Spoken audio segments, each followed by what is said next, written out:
à tous et bienvenue dans ce journal. La République démocratique du Congo a connu une ascension et gagne 7 places au palmarès de la Fédération internationale de football association durant le mois de février 2014. Le pays s'est classé 18e sur 54 à l'échelle africaine. Les spécialistes en passation des marchés publics se sont réunis hier en atelier de perfectionnement de leurs capacités afin d'aider le pays à réussir sa politique de gagnant avec des partenaires. Un atelier de formation sur l'entrepreneuriat féminin a été organisé par le magazine Walking Lady International en partenariat avec Expai Agence sous le patronage de la ministre du Genre, Famille et Enfants.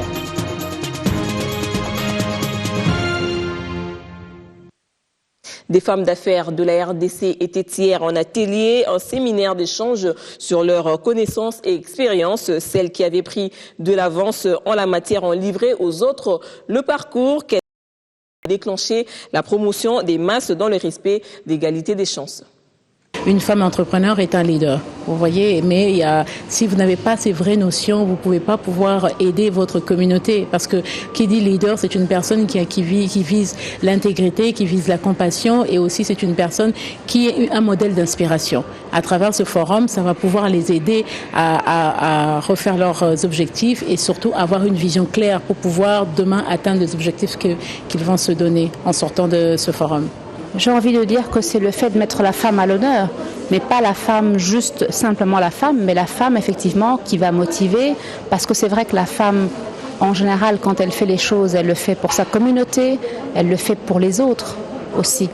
Et je crois que c'est le lien qui est à faire entre le fait qu'il y ait un forum maintenant sur le leadership, et j'ai même envie de dire que je crois que la majorité des femmes sont des leaders en fait innés. Parce que vous verrez que la femme, que ce soit dans un foyer ou ailleurs, elle a toujours tendance à élever les autres. C'est quelque chose qui est quand même très fort en elle. Déjà, avec ce que nous sommes en train de suivre, je comprends qu'il y a beaucoup de choses que je devais faire pour pouvoir réussir dans mon leadership. Et notamment, il faut avoir la vision, il faut être intègre et puis la vision de voir là où les autres n'ont pas fait, qu'est-ce qui ne marche pas et pouvoir apporter quelque chose de nouveau et être créative afin de pouvoir amener quelque chose de nouveau et influencer les autres. Merci.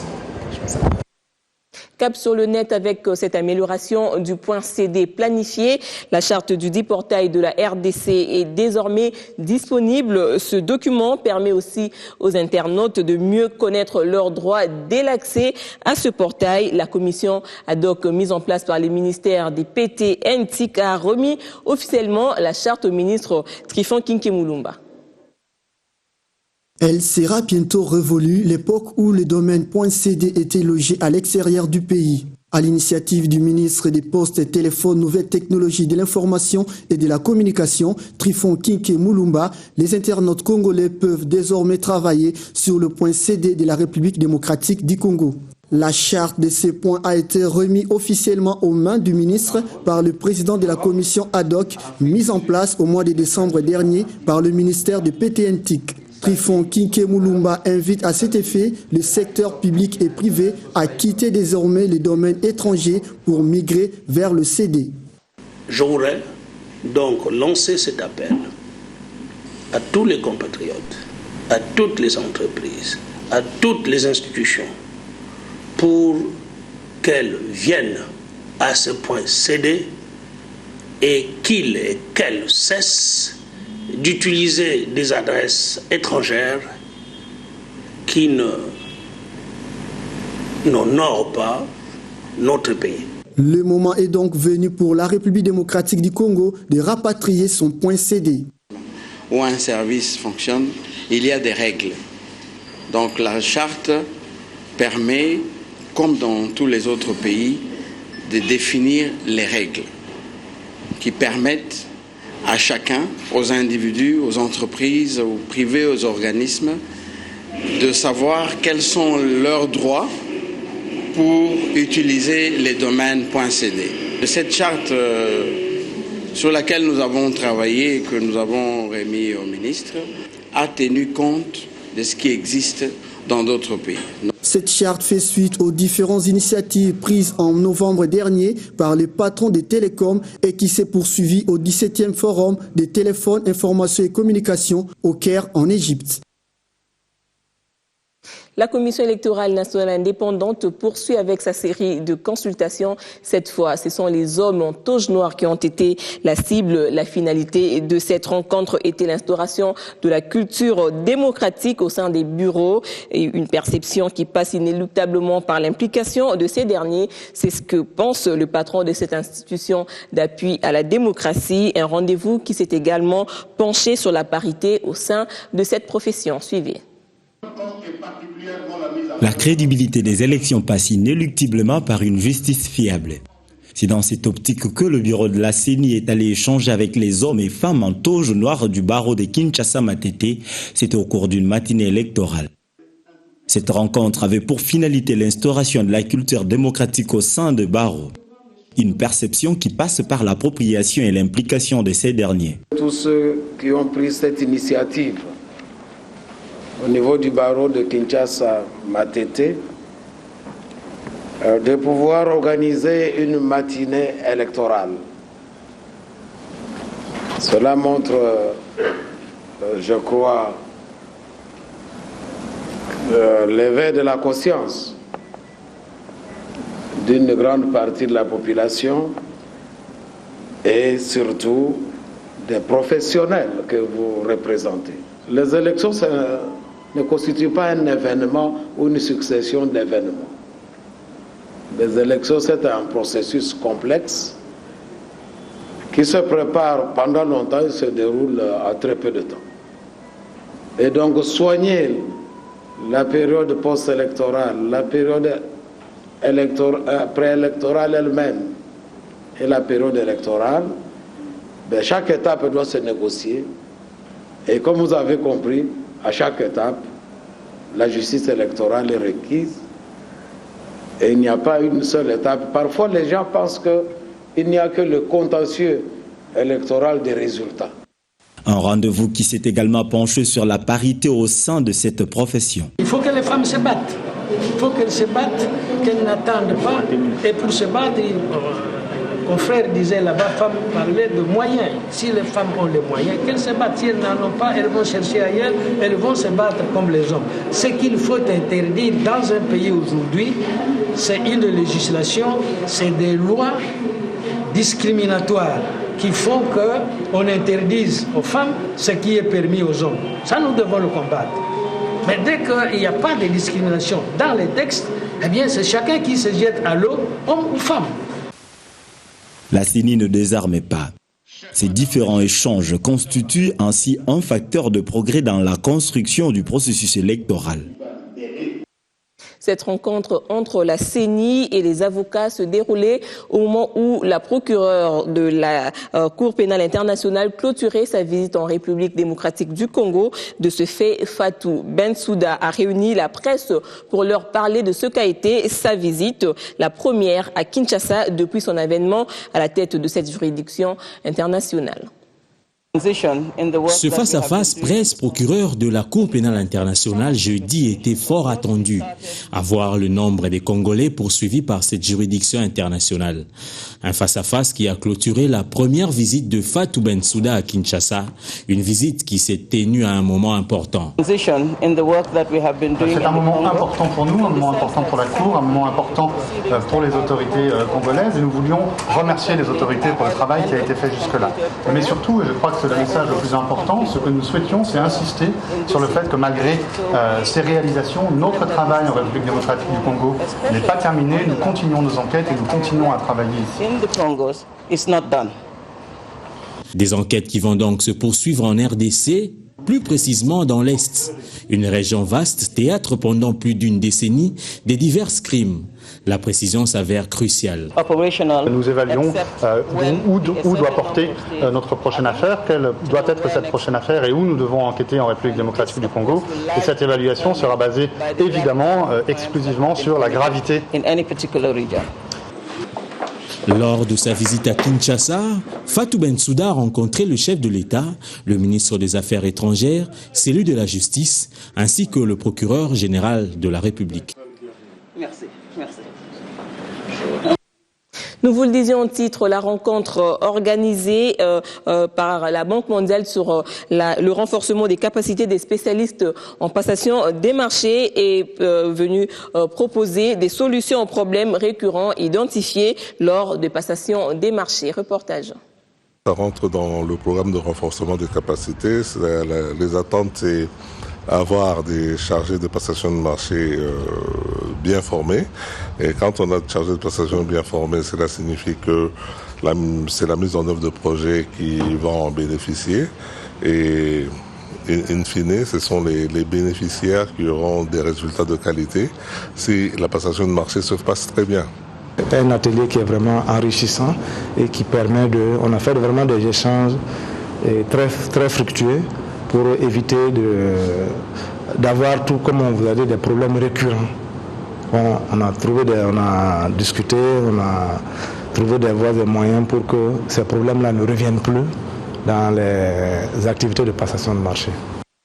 Parlons infrastructure routière, je vous invite à présent à faire le tour de quelques chantiers de la capitale avec le ministre de tutelle. Le ministre de tutelle qui a fait la ronde de quelques chantiers phares, notamment celui de l'élargissement de la nationale numéro 1, UPN Mitendi, dont il se dit satisfait. Élisée Bilonda était dans sa suite. Fridolin Kasweshi Musoka débute son inspection sur la nationale numéro 1, tronçon UPN Mitendi, en plein élargissement et modernisation depuis le mois de juillet 2013. En compagnie du directeur général de l'Agence congolaise des grands travaux, Medari Lunga Mwamba, le ministre en charge des infrastructures, travaux publics et reconstruction admire la qualité du travail abattu par l'entreprise chinoise Crexet. On peut déjà y apercevoir les ouvrages d'assainissement. L'intervention à effectuer sur la chaussée permettra d'obtenir 2x2 voies sur les 1x2 existantes.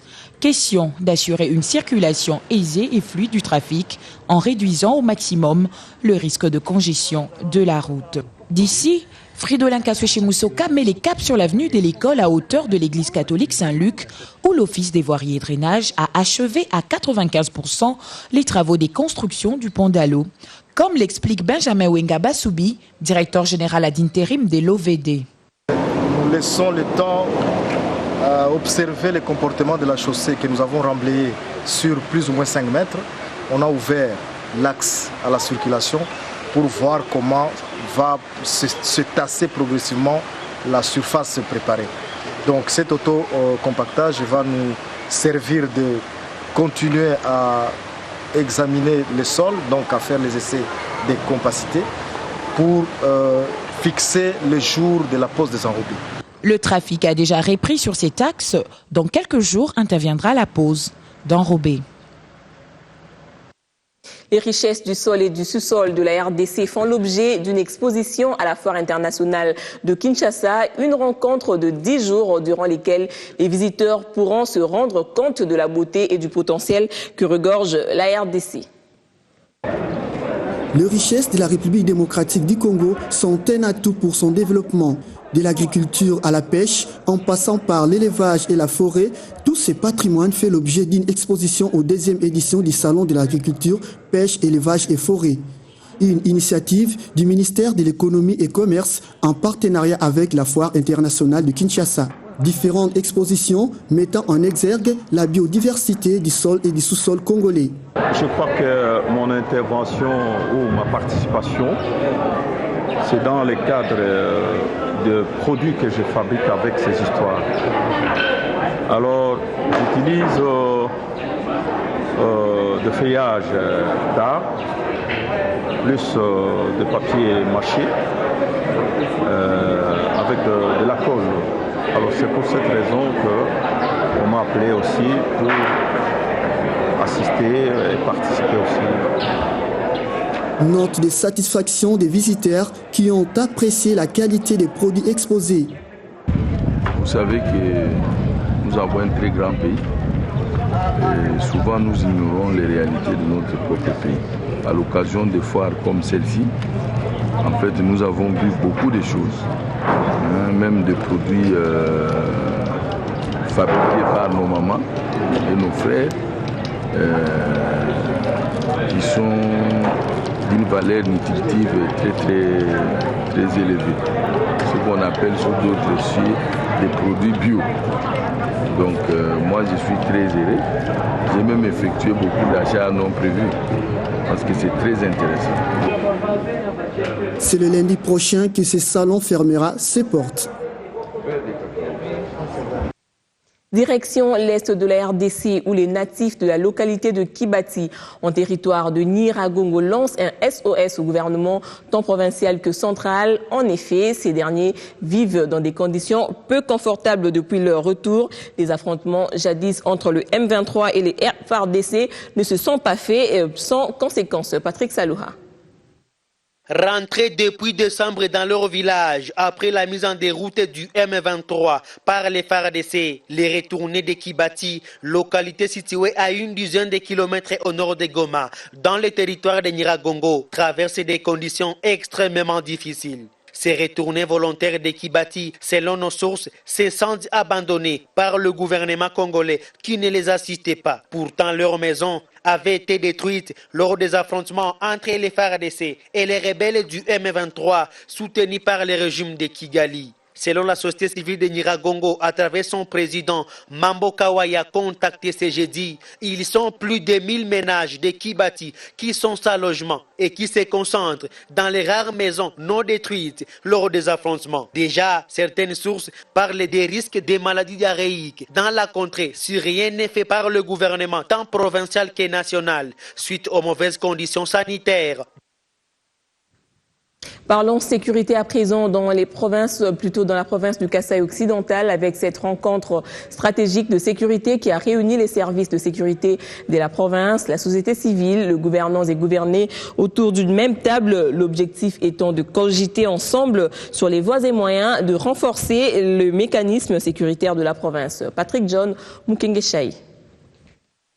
La séance de redevabilité sur l'insécurité dans la ville de Kananga entre d'une part le gouverneur Alex Sekande Mupompa, le gouvernement provincial et le service de sécurité d'autre part, ainsi que le délégué des hommes communautaires de la société civile a vécu le mardi 11 mars 2014 à Kananga, chef-lieu de la province du Kasaï occidental. Cette rencontre qui rentre dans le cadre de la réforme du secteur de sécurité et de justice a eu pour cadre la salle de réunion du bâtiment administratif de Kananga et a mis autour d'une table les gouvernés et les gouvernants en vue d'un échange sur la situation sécuritaire de leur entité. À l'occasion, le délégué de différents quartiers et localités de la ville de Kananga ont exposé à l'exécutif provincial les différents cas d'insécurité survenus dans leurs milieux respectifs et révélé les causes majeures avant de plaider pour le renforcement des mesures sécuritaires.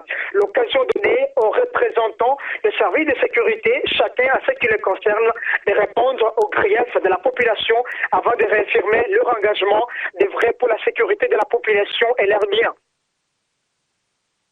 Restons dans le Kasaï, cette fois-ci dans sa partie orientale où des policiers se sont fait justice eux-mêmes en passant à tabac jusqu'à la mort d'un de leurs qui était accusé d'avoir occasionné l'évasion d'un détenu dans le Sankourou, un acte condamné par les organisations de défense des droits de l'homme. Plus de détails dans cette correspondance de Franck Mbambi. Les cas de violences sexuelles sont en hausse dans la province du Kasaï oriental. 430 cas au cours de l'année dernière et 66 rien que pour cette année, révélation de la présidente de la synergie provinciale de lutte contre les violences sexuelles dans la province. Thérèse Chisaka Moutolé s'exprimait ce jeudi au lancement de la campagne de plaidoyer en faveur des victimes des violences basées sur le genre et l'exposition des professionnels de santé. Le gouverneur de province qui a présidé cette cérémonie chez KB Deluxe est engagé à soutenir sans relâche le plan d'action prioritaire. Alphonse Ouekasanji a aussi invité toute l'assistance à prendre à bras le corps la lutte contre les violences sexuelles faites à la femme et à la jeune fille. Engagement tout de suite pris par les représentants de forces armées de la République démocratique du Congo et de la police nationale congolaise. Pour mener à bien cette campagne, l'ONG Sans-Rue, qui en est l'initiatrice, plaide pour l'implication de tous les acteurs sociopolitiques. Cette campagne est appuyée financièrement par le Fonds mondial. En sport, les Léopards de la RDC gagnent 7 places au classement de la FIFA du mois de février 2014 et se classent 84 au niveau mondial. Sur le continent africain, la RDC vient à la 18e position sur les 54 pays. L'Espagne reste le numéro 1 mondial et la Côte d'Ivoire est la première nation africaine. L'Iprobakine Delta Force affronte le BC Matongé cet après-midi au terrain de Limca. La seconde rencontre opposera Mboka Mboka à Arc-en-Ciel. Ces rencontres comptent pour la 5e journée de la Ligue provinciale de basketball de Kinshasa. Et voilà, c'est sur cette note de sport que nous mettons un terme à cette édition du journal. Merci de rester branchés sur BioOne Télévision.